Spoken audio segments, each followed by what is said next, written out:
Bonjour à toutes et tous. Merci d'être présents pour cette web série La transition énergétique en vrai, le live des élus. Donc aujourd'hui, nous sommes dans la saison 2, donc la collectivité produit et distribue de l'énergie. Et aujourd'hui spécifiquement, donc c'est l'épisode 2, le photovoltaïque, ça vaut le coup? Quel point d'interrogation? Donc c'est une question. Et donc pour répondre à cette question, nous allons avoir le témoignage de la communauté de communes Sources et Volcans et le témoignage de deux communes, Richardville et Angerville.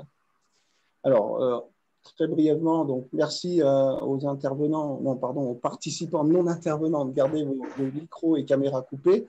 Donc, n'hésitez pas voilà, à poser vos questions, faire vos remarques pendant tout le long des interventions. Donc, on va donc avoir 3 interventions et ensuite, nous relayerons vos questions aux élus pour qu'ils puissent répondre à vos questions donc, à la fin des 3 interventions. Alors, donc ce webinaire, cette web-série est organisée par la Fédération Flamme, hein, donc qui est la fédération qui regroupe l'ensemble des agences locales de l'énergie et du climat de France. Donc moi, je suis Franck Sentier, le délégué général de cette fédération.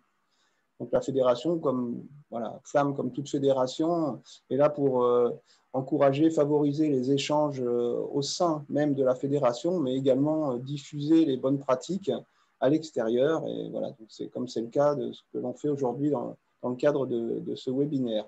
La fédération sert aussi à aider les territoires à créer leur propre ALEC quand elles le souhaitent. Donc si parmi l'assistance, il y a des gens qui sont intéressés, surtout n'hésitez pas à me contacter. Alors, une ALEC, qu'est-ce que c'est? Une ALEC, c'est un organisme qui est créé à l'initiative des collectivités locales pour voilà, accélérer la transition énergétique et la lutte contre le changement climatique sur un territoire. Donc, le territoire, ça peut être une métropole, ça peut être un pays, un ensemble d'intercommunalités. Et l'échelon, on va dire, le plus vaste qu'on puisse rencontrer, c'est à l'échelle départementale. Voilà, donc ce soir, on va avoir donc, 2 ALEC qui sont présentes. L'ALEC Ouest-Essonne, qui est sur un ensemble d'intercommunalités à l'ouest du département de l'Essonne. Et nous avons l'ALEC de l'Ardèche, ALEC 07, donc, qui, elle, agit à l'échelle de tout le département. Donc, le principe, c'est que les ALEC sont des associations, mais elles sont là pour défendre l'intérêt général et les politiques énergie-climat des collectivités. Donc, elles sont présidées nécessairement par un élu local. Mais leur action s'étend à l'ensemble des acteurs et usagers de ce territoire, les collectivités bien sûr, mais aussi entreprises, associations et tous les habitants ou travailleurs qui se trouvent sur ce territoire. La spécificité des ALEC, c'est qu'elles sont là en proximité du territoire des acteurs et qu'elles sont là dans la durée. Certaines ALEC ont aujourd'hui 25 ans d'âge, donc voilà, c'est de l'accompagnement dans la durée. Voilà, pour résumer, on peut dire que l'ALEC est un tiers de confiance pour tous sur le territoire. Donc aujourd'hui, le réseau des ALEC, c'est en fait 40 ALEC. J'ai pas mis ma diapo à jour, mais une ALEC a été créée il y a tout juste 2 semaines, je crois, sur la métropole de Strasbourg. Voilà. Et donc aujourd'hui, ça représente, l'ensemble des ALEC représente à peu près 500 salariés. Et le territoire, donc couvert, on va dire, par les ALEC, c'est à peu près donc, 22 millions d'habitants, soit un tiers de la population française. Et les ALEC portent un certain nombre de dispositifs nationaux dont vous avez sûrement entendu parler, donc comme les espaces info-énergie ou espaces conseil-faire pour voilà, informer, conseiller, accompagner les particuliers, les copropriétés pour la rénovation énergétique des logements, les plateformes territoriales de rénovation énergétique également, et puis le conseil en énergie partagée, donc, qui est l'accompagnement des communes sur leur patrimoine. Et donc, on va en avoir des exemples ce soir. Voilà, donc ce soir, donc, vous avez les élus suivants qui vont vous présenter donc, leur retour d'expérience. Tout d'abord, monsieur Cédric Dimperio, qui est président de la communauté de communes Sources et Volcans en Ardèche. Bonsoir, monsieur Dimperio. Bonsoir. Nous avons ensuite madame Karine Oudouin, qui est maire de la commune de Richardville dans l'Essonne. Bonsoir, madame. Bonsoir. Et enfin, monsieur Alain Lajugie, qui est maire adjoint à la commune d'Angerville, également dans l'Essonne. Bonsoir, monsieur. Bonsoir. Merci d'être présent ce soir pour délivrer vos témoignages. Et donc, vous allez être interviewé par des personnes des ALEC. Donc, pour démarrer, Anne-Sophie Aignon, donc, qui est responsable du pôle territorial à l'ALEC 07. Bonsoir Anne-Sophie. Bonsoir.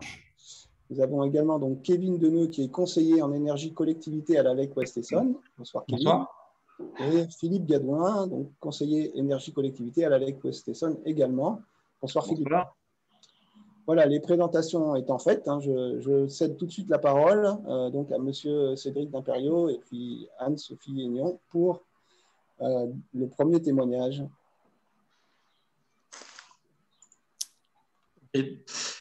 Écoutez, bonsoir à toutes et à tous. Donc simplement, nous, on a souhaité apporter le témoignage d'une petite communauté de communes rurales située en Ardèche. Donc 10 000 habitants, 16 communes, qui a développé le photovoltaïque là, depuis quelques années sur des toitures de bâtiments publics. Et donc, en s'appuyant sur l'ALEC 07, Pôle Énergie et le syndicat départemental d'énergie au niveau ingénierie. Donc, je ne sais pas au niveau de… Oui. Non, du coup, c'était pour commencer par les questions sur le démarrage du projet. Peut-être qu'on peut commencer à voir qu'est-ce qui a été un peu l'élément déclencheur. Quand est-ce que vous vous êtes dit, tiens, on va mettre du photovoltaïque et justement, comment les différents partenaires ont-ils été associés à la démarche? Alors, si vous voulez, du coup, moi, je suis un fervent défenseur du photovoltaïque et j'y crois depuis longtemps. Donc, je suis maire depuis 20 ans d'une petite commune, Fabras, 100 habitants. Et en 2010, donc avant le moratoire, on avait déjà enclenché une réflexion et on avait mis des toitures photovoltaïques. Donc, je pense qu'on était une des premières collectivités en Ardèche, en tous les cas, à y croire.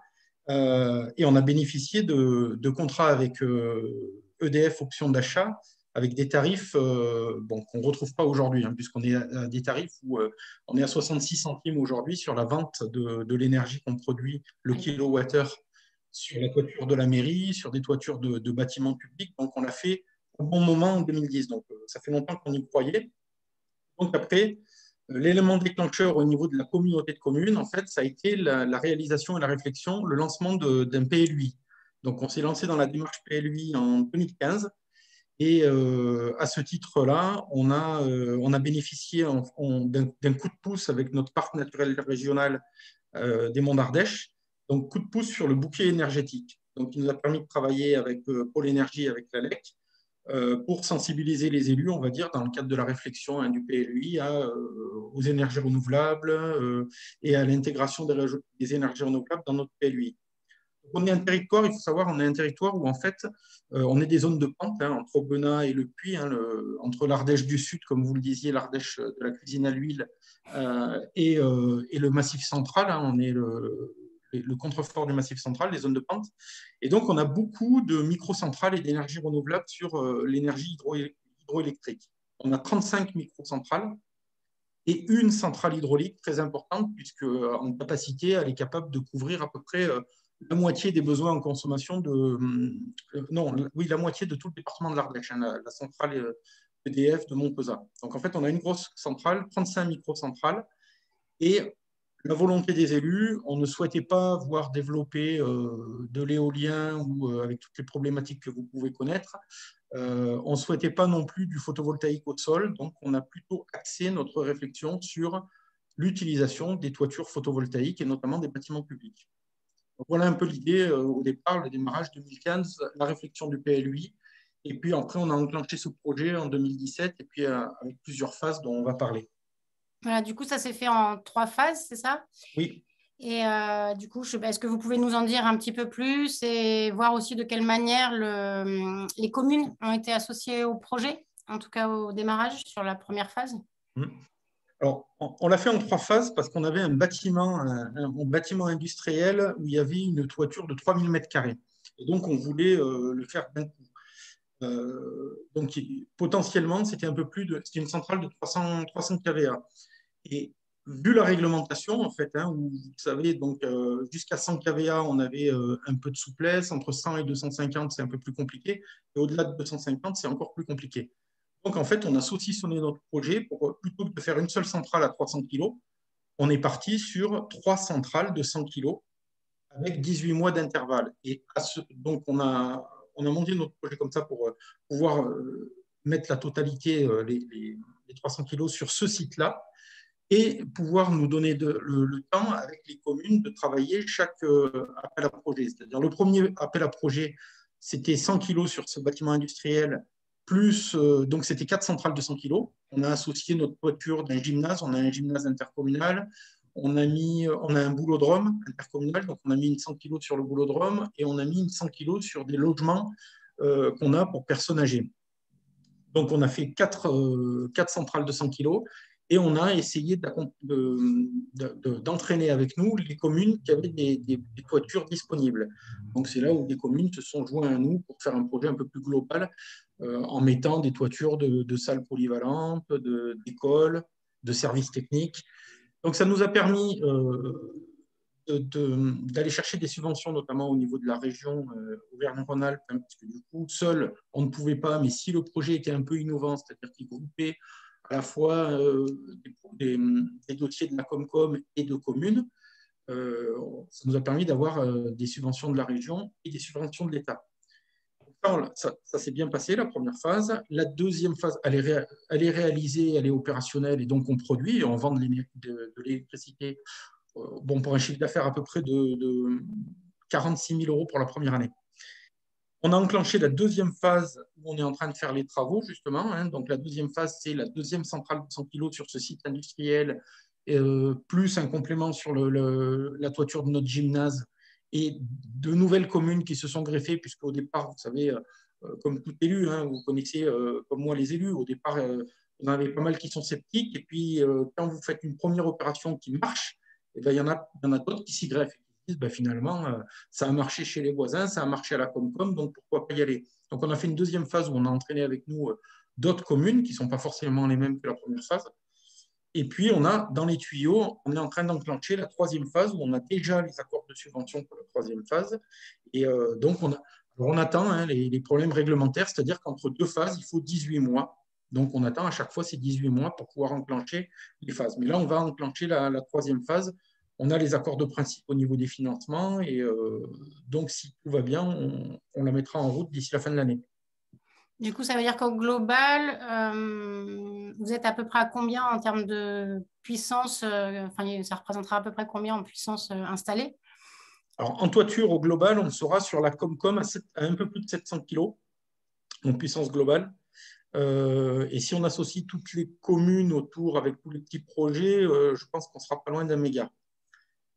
Donc, du coup, ça nous permet quand même de commencer à… Alors, nous, vraiment, l'idée, c'était d'essayer de montrer l'exemple, bien sûr, aux particuliers et d'essayer d'enclencher une dynamique pour que tous les élus de notre territoire puissent y aller derrière en se disant, bon, on a potentiellement beaucoup de toitures qui sont là, qui ne demandent rien, qui ne manquent pas d'espace naturel, qui ne manquent pas de terrain agricole, donc sur des écoles, des mairies, enfin voilà, on a vraiment…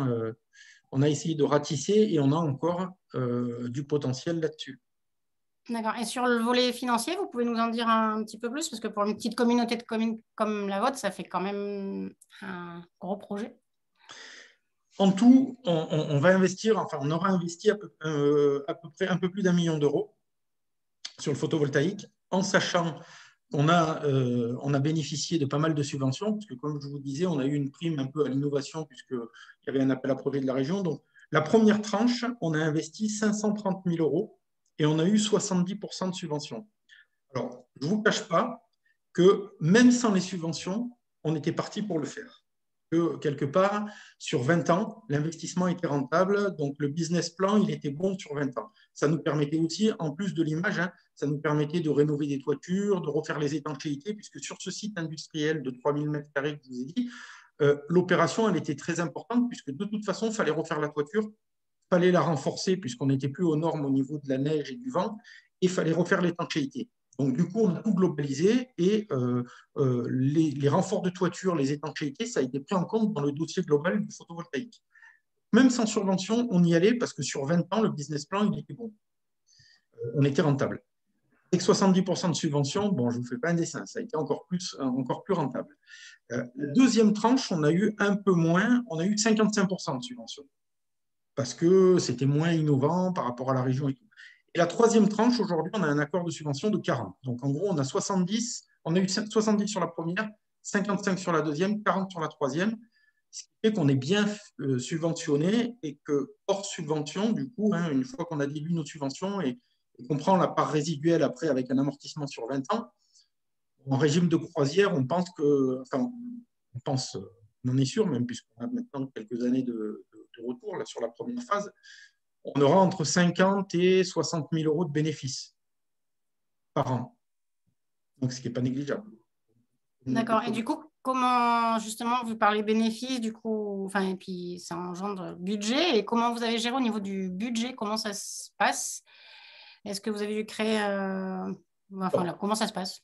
Moi, au niveau du budget, j'ai voulu que ça soit transparent, puisque je ne voulais pas que ça soit noyé dans la masse du budget général de la Comcom. Puisqu'on a un budget, alors on a un budget de fonctionnement d'à peu près 7 millions d'euros.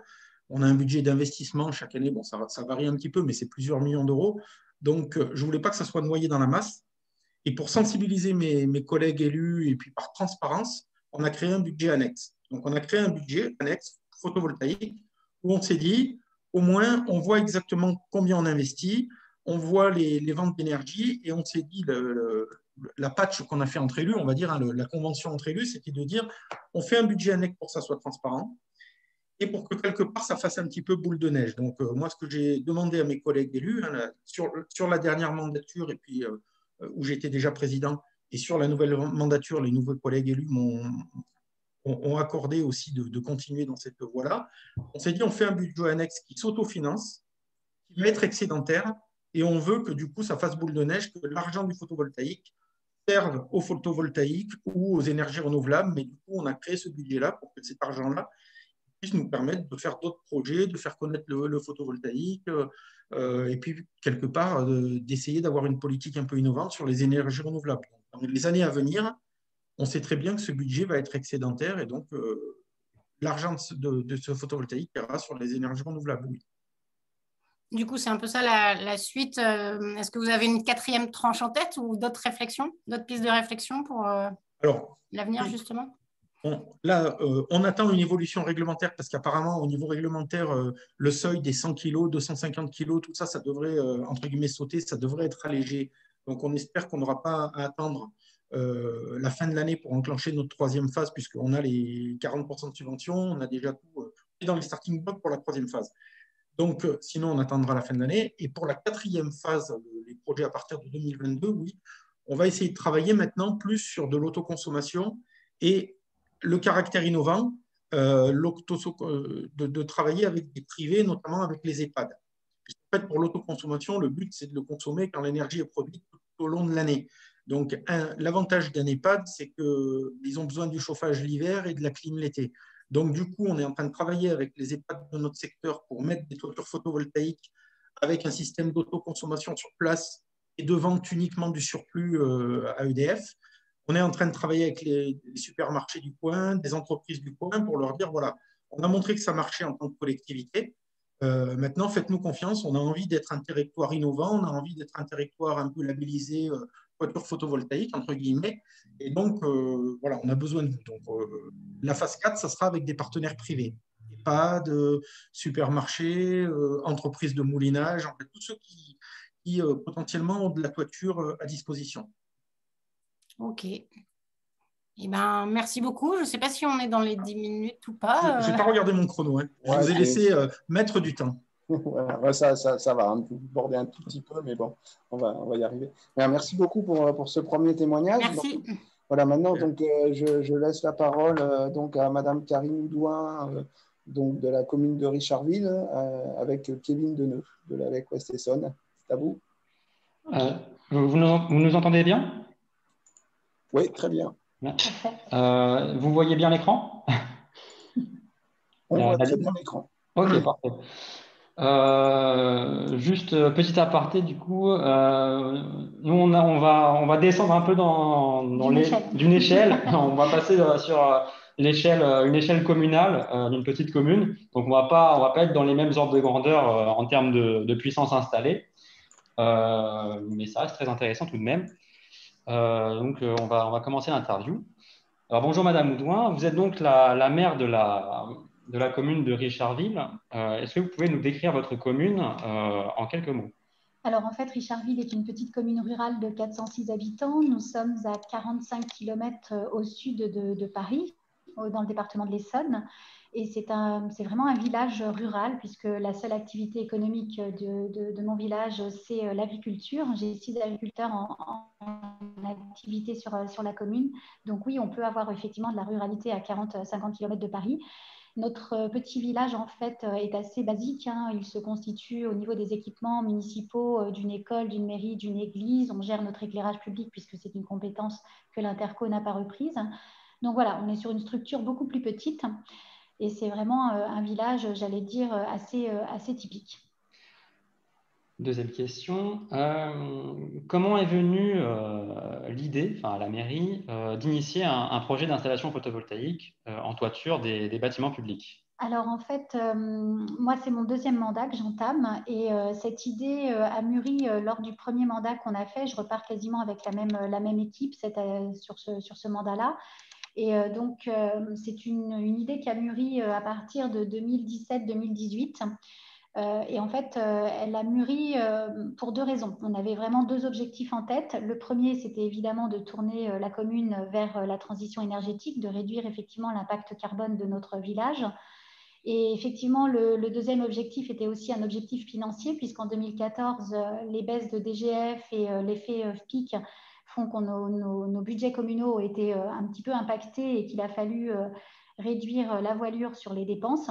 Donc, on a essayé de trouver le bon compromis pour, en tout cas, dépenser moins d'argent, faire des économies d'énergie et puis, effectivement, essayer de compenser ce qu'on pouvait dépenser pour dégager un petit peu plus d'investissement et dépenser moins en fonctionnement. Donc, c'était vraiment l'idée. Et puis, contrairement, pour le coup, à notre territoire d'avant, nous, on ne peut pas on n'a pas de centrale hydroélectrique possible, puisque pour le coup, on n'a pas du tout les mêmes. Voilà, on est vraiment sur un territoire de Beauce archi plat. Les éoliennes, on a très vite oublié, puisque contrairement à certains villages un petit peu plus loin que chez nous, mais nous, en fait, notre espace aérien est réquisitionné par l'armée. Nous sommes en espace aérien d'entraînement pour le GIGN. Donc, du coup, les éoliennes, c'était même pas envisageable non plus. Donc voilà, on s'est tourné effectivement sur le photovoltaïque. Et puis, cette envie aussi, en tant qu'élu, de montrer l'exemple et d'être aussi dans les bonnes pratiques. À quel niveau l'ALEC Ouest-Essonne est-elle intervenue pour vous accompagner sur ce projet? Alors en fait, au niveau de l'ingénierie dès le départ, parce que si nous avions l'idée et effectivement, dès le départ, on avait identifié des toitures qu'on pensait possibles, mais pour le coup, on n'avait pas forcément au niveau de nos compétences internes au conseil municipal, la possibilité d'identifier réellement les toitures qui étaient possibles, de vérifier si les pentes, si l'exposition était bonne, de dimensionner effectivement les installations. Donc voilà, donc dès le départ, effectivement, on a fait appel à l'ALEC pour nous aider à dimensionner le projet, à monter le cahier des charges auprès des entreprises auxquelles on a demandé des devis. Et c'est vrai que là, ça a été un appui vraiment très, très précieux. Ils nous ont également aidé à monter le dossier de demande de subvention. Et c'est vrai que voilà, ça nous a permis d'avancer beaucoup plus vite dans notre projet. On aurait beaucoup plus de mal à le mettre en œuvre si on l'avait fait tout seul. Et aujourd'hui, du coup, à quel stade le projet se situe-t-il? Alors, nous avons fait la première phase de travaux au mois de février, puisqu'en fait, il y a 2 installations. Une première sur le préau de l'école. Donc là, les travaux, les panneaux ont été posés et installés pendant les vacances de février. C'était beaucoup plus facile quand les enfants n'étaient pas présents. Et puis, sur l'atelier municipal, les panneaux ont été installés sur mi-mai. Non, pardon, je dis des bêtises, sur mi-mars. Et puis là, nous sommes en phase de finalisation de raccordement avec Enedis. Et puis, la PAV est passée cet après-midi. Donc, on espère pouvoir lancer la production pour le 1er juillet. De quelle taille sont les installations? Quelle puissance installée ça représente? Et à quoi sont destinées ces installations? Est-ce que vous allez vendre le productible ou est-ce que vous partez sur l'autoconsommation? Alors, en fait, les installations sont beaucoup plus petites que mon précédent, effectivement, mon précédent collègue. Là, on est sur des installations qui font 25 mètres carrés de surface. Hein, donc, on est sur des installations beaucoup plus petites, beaucoup plus modestes, avec 9 kW crête de prévu. On est parti, nous, sur de la revente totale. Alors, en fait, pour plusieurs raisons, parce que sur l'atelier municipal, en fait, c'est beaucoup plus un lieu de stockage qu'un lieu de vie. Donc, en fait, on n'a quasiment aucune consommation sur ce site-là. Donc, le garder en autoconsommation n'était pas forcément rentable.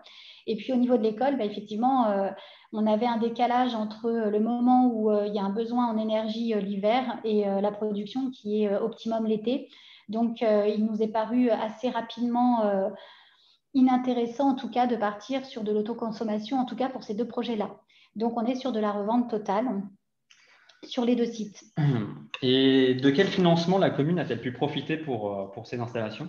Alors, en fait, sur ces installations-là, on est sur des subventions. Alors, les 2 installations, on est à peu près sur des installations à 31 000 euros TTC d'installation. Et on a demandé effectivement des subventions. Alors, c'était un petit peu compliqué parce que au démarrage, on était parti sur une DETR. Pour autant, les critères de DETR ne prenaient pas en compte ce genre d'investissement seul. J'aurais mis des panneaux solaires sur l'école. Avec d'autres travaux à l'école, ça marchait, mais uniquement des panneaux solaires, ça ne marchait pas. Donc, on s'est tourné vers une DSIL. Pour autant, notre projet était un petit peu trop petit pour la DSIL. Donc, on a eu l'appui de la sous-préfecture d'Étampes, en fait, du département, qui nous a bien aidés pour qu'on puisse effectivement, malgré tout, avoir ce morceau de DSIL. Et on a donc 50% de subvention, ce qui nous permet d'avoir un retour sur investissement escompté sur 6 ans. Donc, et depuis, en fait, les critères de DETR ont évolué et on peut effectivement maintenant y faire entrer des travaux de transition énergétique seuls. Ces 2 installations de 9 kW crête sont donc sur un modèle de vente totale. Quels sont les objectifs d'un tel projet? Alors, l'objectif, en fait, était vraiment de remplir notre part du travail sur la loi de transition énergétique. On avait évidemment cette loi un petit peu dans un coin de notre tête et l'idée, effectivement, c'est de réduire notre impact carbone. Avec cette production, on espère pouvoir produire 18,2 mégawatts et on en consomme à peu près 100. Donc, ce qui fait qu'on a effectivement 18% escompté. Et ce n'est pas négligeable à la taille de notre commune. Et si on couple ça avec effectivement de l'extinction sur l'éclairage public, des passages en LED, etc., on va pouvoir avoir une politique globale qui va nous rapprocher le plus possible en tout cas des objectifs de la loi de transition énergétique qui veut effectivement que l'on réduise de 30% les gaz à effet de serre à l'échelle de 2030. Jusqu'à maintenant, avez-vous rencontré quelconques difficultés pour monter ce projet? Alors, en réalité, pas réellement. On n'a pas vraiment eu de difficultés parce que justement, avec l'appui de l'ALEC, on a pu, j'allais dire, avancer de façon échelonnée et en fait, on a été accompagné sur tout le projet. Donc, on n'a pas réellement, pour le moment, en tout cas, rencontré de difficultés. Le seul petit point noir qu'on pourrait soulever, c'était plutôt effectivement les délais que nous proposait Enedis au niveau des raccordements et des travaux. Donc là, c'est vrai qu'ils nous proposaient des délais à 4-5 mois. C'était un petit peu… Voilà. Donc, pour le coup, j'ai un petit peu appuyé pour avoir des délais un peu plus courts. On a réussi à ramener les délais à des choses plus raisonnables. Mais c'est un petit peu le seul point noir, en tout cas, de cet équipement. Quelles sont les prochaines étapes du projet? La prochaine et dernière étape, en fait, c'est la mise en production. Donc, pour le 1er juillet, on aimerait effectivement que ça produise pour le 1er juillet. Donc, ça, c'est vraiment l'étape finale. Et puis après, ça va être le suivi de production, le suivi, effectivement, pour voir si l'installation nous donne entièrement satisfaction, ou voire peut-être même plus que ce qui est escompté. Donc là, après, ça va être un travail, effectivement, de suivi de production. Et pour finir, Que pense la population ou les élus locaux de ces installations photovoltaïques en toiture des bâtiments publics? Ben, alors pour le coup, en tant qu'élu, l'équipe municipale est effectivement extrêmement satisfaite de voir cette installation quasi finalisée. C'est vrai que c'est à l'échelle de notre petite commune, hein, parce que je répète, on est effectivement une commune de 400 habitants.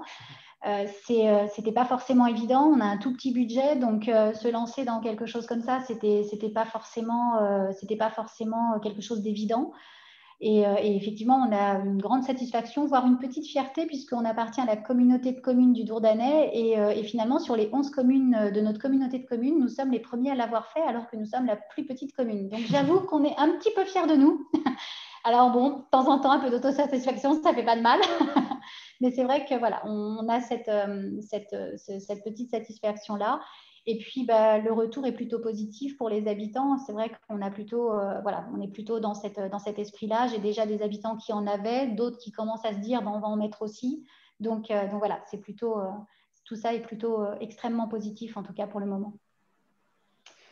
Voilà, c'est tout pour nous. Ça doit faire 10 minutes à peu près. Ouais, super. Merci beaucoup, c'est parfait. Merci à Merci vous. pour votre témoignage.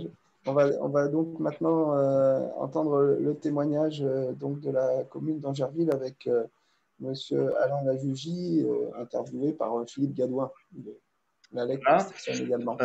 Bonsoir. Donc, juste pour faire un mot, comme l'a signalé Kevin tout à l'heure, on va rester à une petite échelle de notre côté aussi. On est à une échelle d'une petite commune, même si elle est un peu plus grosse que celle de Richardville. Donc, j'ai le plaisir d'accueillir Monsieur Lajugie. Bonsoir. Bonsoir. Est-ce que déjà, dans un premier temps, vous pouvez nous dire quelques mots de la commune d'Angerville? Alors, la commune d'Angerville est située, j'allais dire, tout au fond de l'Essonne, au croisement de l'Eure-et-Loire et du Loiret. C'est la dernière commune, tout à fait au sud de l'Essonne, qui comporte 4000 habitants, desservie par la Nationale 1, que tout le monde connaît, et le train. Voilà une photo aérienne qui délimite à peu près bien la commune. À gauche, la Nationale 1, à droite, la voie ferrée.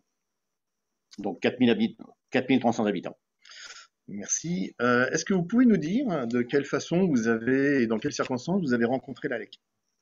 Alors, au tout début du mandat précédent, moi, je n'étais que conseiller et l'équipe communale avait dans l'idée de faire un bilan énergétique de tous les bâtiments communaux, à la fois pour savoir ce qu'on consommait et surtout le budget qui y était consacré. Donc, nous avons voulu faire ça en interne et on s'est très vite rendu compte qu'on n'en avait ni les capacités et encore moins les ressources. Et le partenariat avec l'ALEC nous a semblé à la fois très utile et plein de bon sens. Et depuis, ils nous accompagnent donc depuis 2016.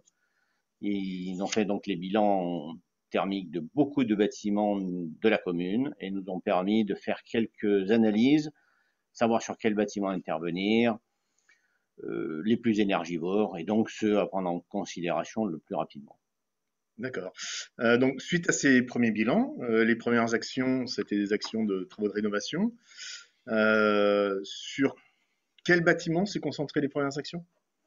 Alors, le premier bâtiment, ça a été le groupe scolaire, puisque le groupe scolaire était très, très énergivore, comme vous pouvez le constater sur cette figure-là. Donc, quelques mesures d'urgence ont été faites sur les conseils de l'ALEC. Et j'insiste, grâce à eux, et puis nous, on a mis en œuvre assez rapidement leurs conseils pour faire baisser assez rapidement les consommations d'abord de gaz. Et puis ensuite, on est parti sur une installation de photovoltaïque en autoconsommation totale sur le toit de l'école. D'accord. Vous étiez déjà très branché photovoltaïque à l'époque? Au début, le mandat précédent, les maires, pas trop. Et puis finalement, on s'est laissé pas convaincre, mais des conseillers municipaux et des maires adjoints étaient plutôt impliqués là-dedans. Et puis on s'est laissé à la fois porter et conseiller. Les deux photos du toit de l'école, sur lesquels se sont installés les panneaux photovoltaïques.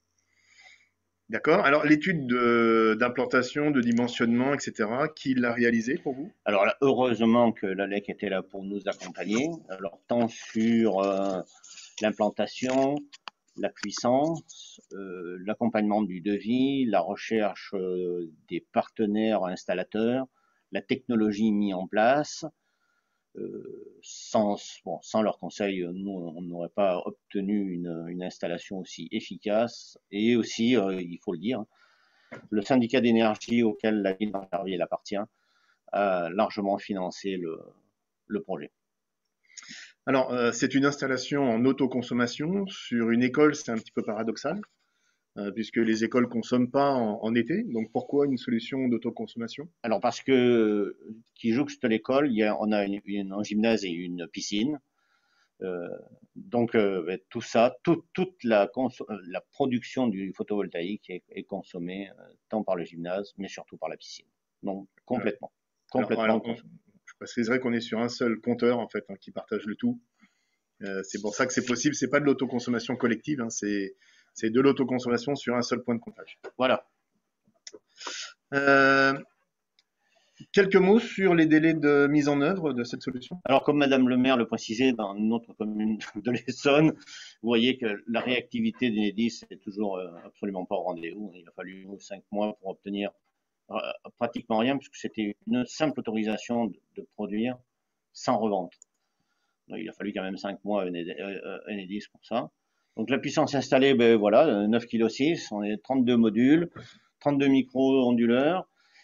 Et puis, on va vers une phase 2 de ce projet qui sera installée au mois de juillet, donc dans le mois prochain.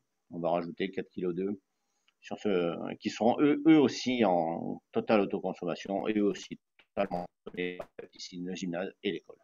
D'accord. Le choix des solutions techniques vous a été bien exposé. C'est vous qui avez décidé ce que vous préfériez comme type de solution? Alors là, je vous avoue très sincèrement que n'étant pas de la partie, on s'en est remis totalement à l'ALEC qui a suivi ça de bout en bout et nous a très très bien conseillé. Et bon, et nous, on n'a eu aucun doute sur l'accompagnement et sur le conseil qui nous a été prodigué. Alors, un petit mot sur la production de la première année, en fait, puisque ça a été installé le 3 mars 2020. Ben, voilà, très très content. Un retour, j'allais pas dire sur investissement, mais on voit que la production est très très satisfaisante.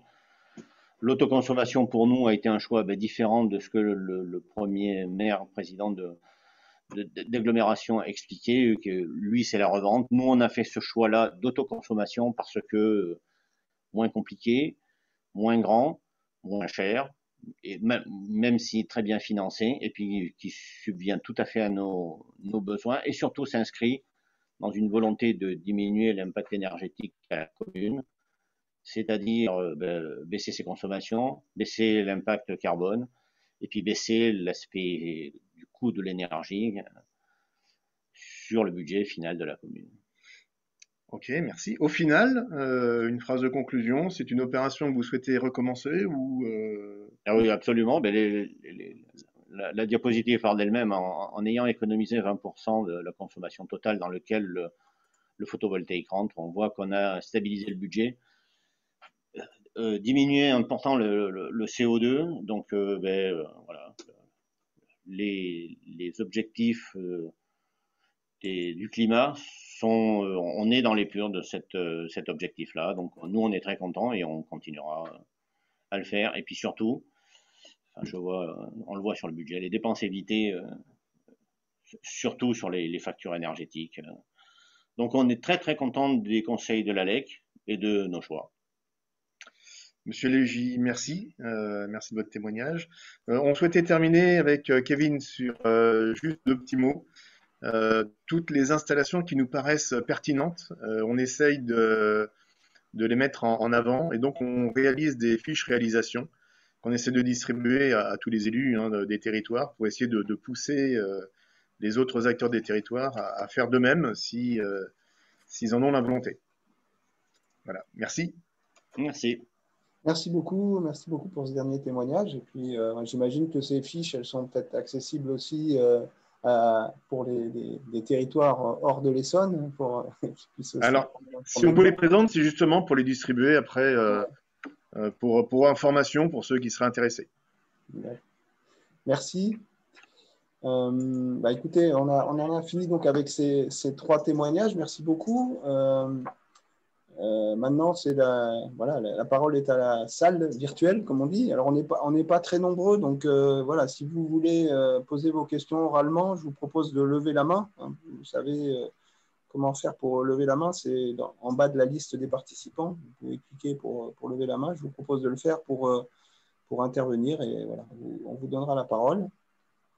Parce qu'a priori, il n'y a pas de questions. Il y avait une question qui a été posée au début. On peut peut-être la reprendre le temps que les gens lèvent la main. Il y avait une question à propos du financement du démantèlement. Est-ce que c'est quelque chose sur lequel vous avez déjà réfléchi?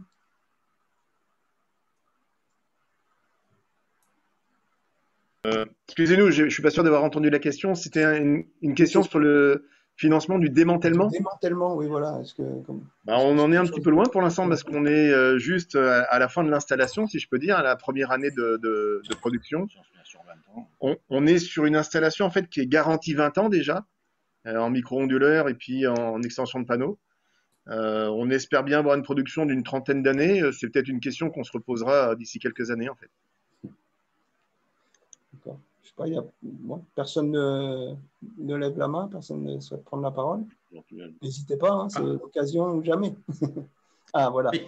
Ah bah c'est Monsieur d'Imperio. Ouais. Juste pour vous dire, nous c'est vrai que sur le démantèlement, on est sur des panneaux. Alors pour les premiers panneaux, je rebondis juste parce que c'est vrai qu'on a eu un projet que je vous ai présenté qui était important pour une communauté de communes. Mais je me retrouve dans le projet de ma collègue de la commune d'Essonne de 400 habitants, puisque comme je vous le disais, moi je suis également maire d'une commune de 400 habitants, et donc on l'a fait sur la salle polyvalente, la mairie et les services techniques. On l'a fait entre 2010 et 2012, et on a des panneaux, nous, où on a une garantie. Alors les onduleurs étaient garantis 10 ans à l'époque, hein. Pour l'instant, on ne les a pas changés. Contre les panneaux, on a une garantie 25 ans à 80% de rendement. Donc, en fait, on est même au-delà du contrat avec EDF, puisqu'ils nous garantissent une production de 80% à 25 ans. Donc, dans l'idée, c'est que derrière, même après le contrat, on fasse de l'autoconsommation, puisqu'à côté de la mairie, on a des logements, on a 6 logements communaux. Donc, le but, c'est que dans 10 ans, quand on sortira du dispositif de rachat, eh ben, on fasse de l'autoconsommation. Démantèlement, de toute façon, pour l'instant, il n'y a pas d'autre. Là, on est vraiment sur une perspective, nous, de 30 à 40 ans. D'accord, merci. Alors, il y a une personne qui a levé la main là, c'est monsieur ou madame Etel. Oui, c'est ça. Personne ne nous parle d'assurance au niveau des panneaux photovoltaïques. Ils sont assurés, ça coûte cher, c'est quoi? Moi, si vous voulez, je peux vous en parler 2 minutes. Oui.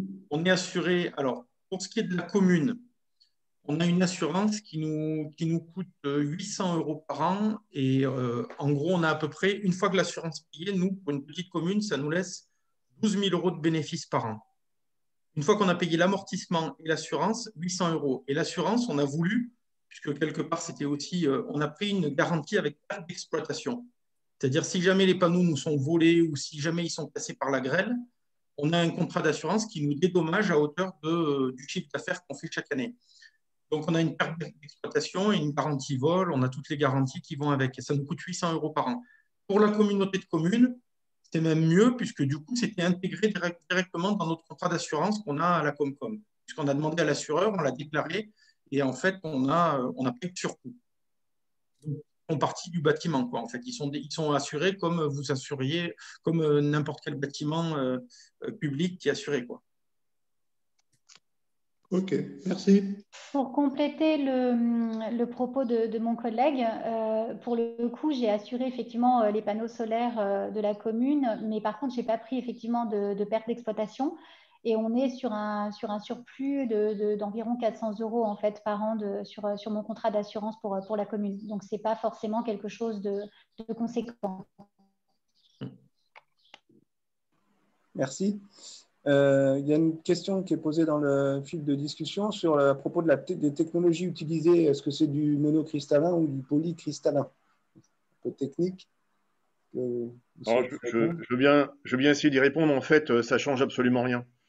Le monocristallin aura peut-être un tout petit peu plus de productible, mais un tout petit peu plus cher. Le polycristallin sera moins cher, mais aura peut-être un peu moins de rendement. Donc l'un dans l'autre, ça change absolument rien. Aujourd'hui, c'est du pareil au même en fait. Merci. Une autre question, voilà, une question à propos de l'entretien des panneaux. Est-ce qu'il faut changer souvent les panneaux? Est-ce qu'ils sont recyclables? Je ne sais pas qui veut répondre. Alors, ouais, je vais reprendre la parole aussi. En fait, on a fait un choix pour Angerville, qui était un choix un petit peu plus cher, hein, que de prendre simplement des onduleurs de masse. On a fait un choix de prendre des micro-onduleurs. Donc, il y a un onduleur par panneau photovoltaïque. L'avantage, en fait, c'est qu'on peut avoir des installations modulables, c'est-à-dire qu'on peut en rajouter, en retirer en fonction du besoin. Et d'ailleurs, là, au mois de juillet, on va rajouter 4 kg d'œufs là, pour augmenter un petit peu la surface qu'on a en toiture. Si jamais il y avait un panneau qui était déficient, on ne perdrait en fait que le productible du panneau en question. Et tous les autres continueraient de fonctionner plein pot. Donc c'est assez confortable. C'est surtout que les micro-onduleurs en fait sont garantis 20 ans. C'est-à-dire que si sur une durée de 20 ans, il y en a un qui tombe en panne, on le remplace. Et c'est assez confortable pour une commune. Parce que du coup, on ne s'occupe de rien. Hein. Les modules photovoltaïques sont garantis 15 ans.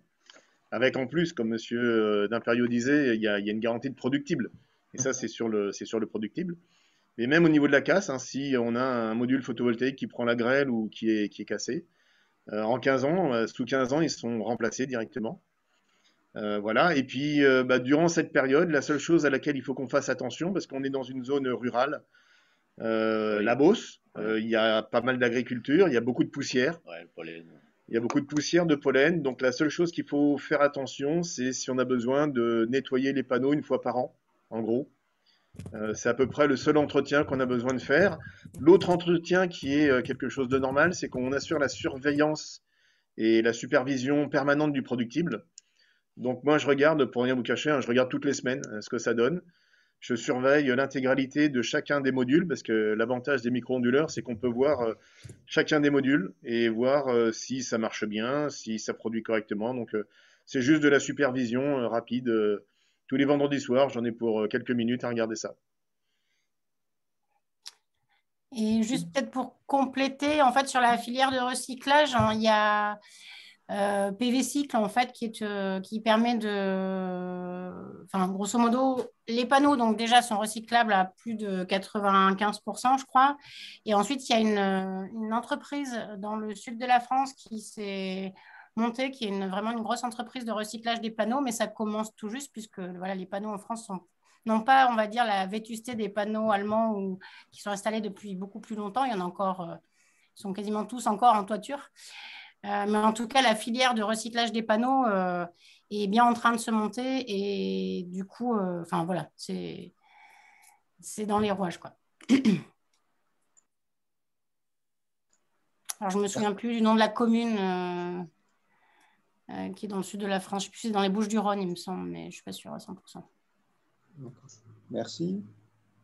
Est-ce que quelqu'un d'autre veut intervenir sur ce sujet d'entretien, etc. Est-ce que quelqu'un d'autre a des questions à poser, sinon? Juste sur l'entretien, si vous voulez. Enfin, je ne sais pas, vous m'entendez? Oui, oui.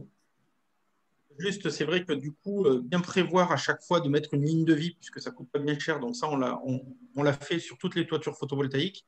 Il y a un ancrage, donc ça vous permet soit une fois par an d'avoir quelqu'un qui puisse venir s'accrocher et nettoyer. Moi, en 10 ans, on ne les a jamais nettoyés hein, sur Fabras, sur la petite commune, parce qu'après, vous regardez, sur 10 ans, on a une perte d'exploitation d'à peu près 1% par an. Donc, c'est conforme à ce qu'ils nous avaient donné, hein, quasiment. Mais comme le contrat EDF il est indexé et que le prix de rachat augmente, on est quasiment à flux constant quoi, hein, sur ça. Alors, moi, juste, je voulais aussi préciser qu'en Ardèche, on a la chance d'avoir un syndicat départemental des énergies, un syndicat départemental d'électricité au départ, qui s'est transformé en syndicat départemental d'énergie, et donc qui propose une ingénierie, une assistance et une maîtrise d'œuvre à toutes les communes ou collectivités. Donc, on s'est appuyé sur l'équipe du SDE 07, qui nous a assistés et c'est très confortable puisque de la phase de l'étude de faisabilité jusqu'au montage de l'appel à concurrence, du cahier des charges, jusqu'à la réception des travaux, les démarches avec ERDF et Enedis pour les raccordements. Voilà, tout ça, c'est pris en charge, donc c'est important. Je le dis parce que j'ai oublié de le préciser, mais on a cette chance-là en Ardèche d'avoir ça. Et puis un petit clin d'œil, on a aussi une entreprise très performante en Ardèche qui fabrique des onduleurs. Et donc, on a des onduleurs ardéchois sur nos installations, garantie 10 ans. Voilà, le contexte en termes d'ingénierie sur l'Ardèche, l'ALEC en fait joue un rôle plutôt amont, on va dire, de sensibilisation et de mobilisation des élus. Et le syndicat, lui, va travailler et accompagner les collectivités sur tout ce qui est patrimoine public. Donc, on s'est un peu réparti les rôles là-dessus sur l'accompagnement des communes ou communautés de communes. Merci. Et sur les confirme que ça marche bien. Ouais, pardon. Sur les communes de l'Essonne, justement, est-ce que vous avez fait appel à la maîtrise d'œuvre? Enfin, comment ça s'est passé pour l'installation de ces panneaux? Alors, pour la nôtre, pour Angerville, tout s'est fait uniquement comme un seul interlocuteur, j'allais dire l'ALEC, qui à la fois a fait le diagnostic, a contacté des industriels, a fait faire des devis, a même monté le dossier de subvention auprès du siège, qui est le syndicat d'énergie auquel nous appartenons. Donc voilà, notre seul interlocuteur, nous, il n'y a pas eu d'appel à projets différents de bureaux d'études. Voilà, le bureau d'études, en fait, ça a été l'ALEC qui a fait de ça de bout en bout, même participé à l'installation. Donc nous, on est très très contents. Ok, merci. Alors, il y a une question qui est arrivée là dans le fil de discussion. Est-ce que les conditions de rachat d'électricité sont les mêmes qu'il y a 10 ans? Qui veut répondre? Là, je vais prendre la parole. En fait, les offres d'achat EDF initialement étaient calculées pour qu'on puisse réaliser un amortissement d'une installation photovoltaïque sur 20 ans. Ça n'a pas bougé, ça n'a pas changé, c'est toujours le cas aujourd'hui. Donc si en 2008, par exemple, vu le coût des installations, il fallait vendre l'électricité à un certain prix, aujourd'hui, c'est plus du tout le cas en fait, parce que les installations sont beaucoup moins chères. Donc en 2008, le prix de vente était d'environ 60 centimes le kilowattheure aux meilleures années. Aujourd'hui, on vend le kilowattheure à 18 centimes. Mais peu importe, puisque la durée d'amortissement est toujours calculée sur 20 ans par EDF. Donc c'est comme ça qu'on calcule et qu'on dimensionne le prix d'achat. Je ne sais pas si vous m'entendez. Oui. Parce que j'ai un problème de caméra. Oui, je confirme ce que dit mon collègue. Nous, en 2010, les tarifs étaient à 60 centimes. Et aujourd'hui, avec les indexations, on le vend 66 centimes à peu près. Il fallait qu'il y ait de l'habitation dessous. Donc, nous, on a eu des tarifs à 60 centimes parce que c'était la mairie, plus de 5 logements. Donc, on a tout fait chapeauter, on va dire, par les logements. Et les services techniques, on était à 50 ou 52 centimes. Là aussi, c'est indexé. Aujourd'hui, les derniers projets qu'on fait sur les toitures, on est plutôt à 10-12 centimes, quoi. Donc, c'est vrai qu'il y a eu quand même une chute des tarifs. D'accord. Merci. Est-ce qu'il y a encore d'autres questions? Il est quasiment 19 heures. Bon, enfin, si vous avez encore une question ou deux, on peut y répondre. Non, tout le monde a eu ses réponses. Est-ce que l'un ou l'autre des intervenants, vous voulez dire un dernier petit mot ou... je vais juste rajouter, si des personnes qui visionnent la rediffusion ont des questions, qu'ils n'hésitent pas à nous envoyer un mail, à moi ou à Philippe. J'imagine que tu pourras, Franck, donner nos coordonnées. Moi, je veux juste préciser, apporter à nouveau le témoignage de la ville d'Angerville sur la disponibilité, le professionnalisme, la qualité du conseil qui nous a été prodigué. Sans eux, on n'aurait jamais rien fait. Même si on était parti on avait l'envie de mesurer combien on consommait, combien ça nous coûtait, mais on n'avait de loin pas l'expertise. On n'était ni la méthodologie. eux ont su nous montrer par quel côté il fallait attaquer le problème, la méthodologie pour l'attaquer, comment faire des économies. Par exemple, nous, on est passé 95% de l'éclairage public est passé en LED. On est le parc éolien le plus important de l'Île-de-France, puisqu'on a 9 éoliennes, on va avoir une usine de méthanisation. Donc, l'ALEC s'inscrivait totalement dans cette qualité de conseil pour faire baisser nos consommations d'énergie, s'inscrire dans la loi climat pour les années à venir. Donc voilà, moi je ne saurais conseiller tous les élus modestement de faire appel à l'ALEC parce qu'ils ne vendent rien et au contraire, ils produisent d'excellents conseils. Le chèque, je le fais à ton nom Qui est pour Kevin. Merci beaucoup pour ce témoignage, aussi pour les ALEC. Écoutez, si n'y a pas d'autres questions, je n'en vois pas, on va arrêter là pour aujourd'hui. Et puis oui, bien sûr, en tous les cas, effectivement, si des personnes qui visualisent après, a posteriori, la présentation, ils pourront contacter Flamme, puisque c'est sur la chaîne YouTube de Flamme, et après je redirigera vers les personnes concernées. Pas de problème. Écoutez, merci beaucoup pour vos témoignages. Merci à tous les 6. Et voilà, je vous souhaite une bonne soirée. Merci aussi aux participants. Et à très bientôt pour un prochain épisode, dans une semaine en fait. Merci. Merci bien. Merci beaucoup. Merci. Au revoir et bonne soirée. Au revoir à tous.